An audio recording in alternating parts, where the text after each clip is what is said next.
There's two kinds of news. There's hard news and there's soft news.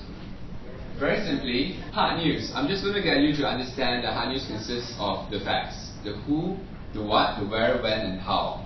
Right? I'm going to cover that next. Soft news is like what we looked at just now, where we actually do personality profiles, we do features.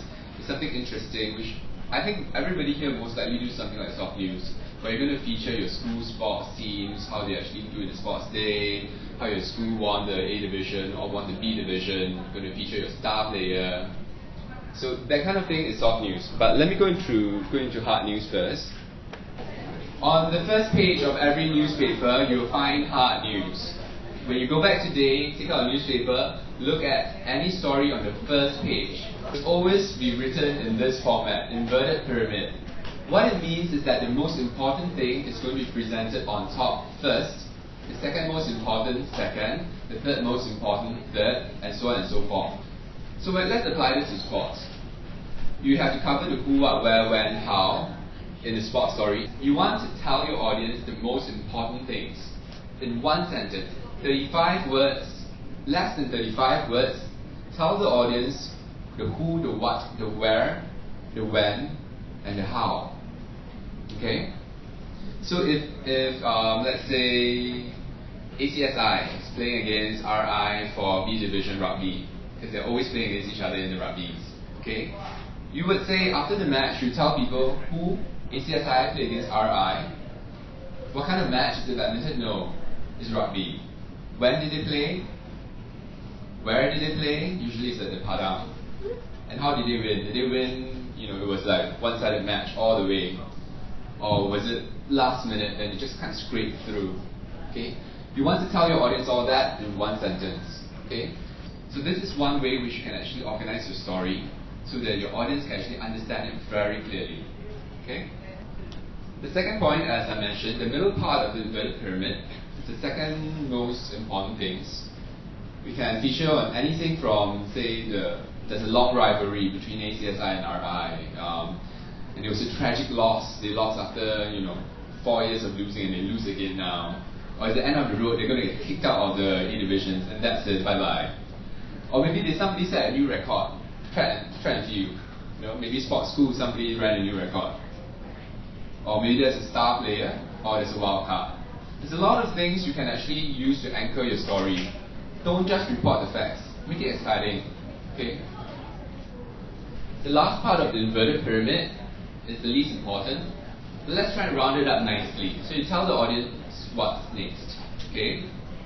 So you can actually say, you can get a soundbite and say, we lost, we're very sad, but don't worry, we'll go home and we'll practice very hard for next season, and then try not to cry.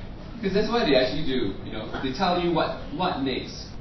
And as a result, which team advances? If this team A gets kicked out, who goes to the next round?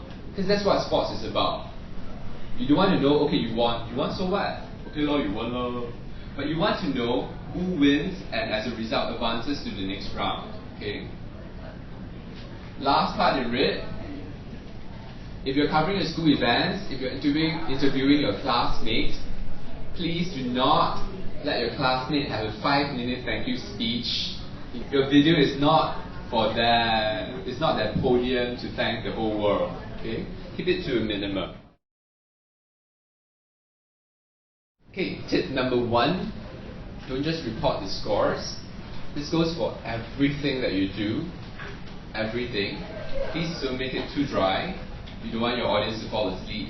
You're not reporting business news. You're reporting sports. You're reporting sports, and people cry in sports. People shout for guarantees in sports. People curse the referee. Sports is a very emotional thing. Okay, so you don't want to make it dry and say, Team A lost against Team B today. Okay, bye-bye. Don't you want to do that? You want to make it exciting. You want your audience to feel the mood as if they're there. Okay? Give your audience a front row seat. This I mentioned before. Focus on the important parts of the game or any key personalities. I remember there's one captain, I think from RI or RJC for rugby. He had really bright orange or yellow boots, and that was something which really stood out on the field. So there are some things in the game which will capture your attention. You can use that to sort of anchor your story. If they're very interesting, or I think another one was Melody Teo, netball captain, Singapore Sports School. The parents are very supportive, and they were there even before the match started. So that kind of thing you can actually build into a story to say how family support is very important, and you can actually get an interview with the parents and how they actually, and they really did shout their lungs out for the daughter. So that kind of thing can you actually use to anchor your story. Being in the media, you need to be very versatile. You need to know your subject. You cannot run away from this. You have to know your game. So whatever game you're covering, you have to know how it's played, what's considered a foul, how many points is a touchdown. You need to know everything. You need to know your jargon. And more importantly, you need to explain it to your audience. For somebody who doesn't know cricket, I have no idea how cricket is played. You have to tell it to me in a way that I will understand. You do this, 1 point. You do this, you fail. Okay? Know your sports jargon and make it accessible to your audience.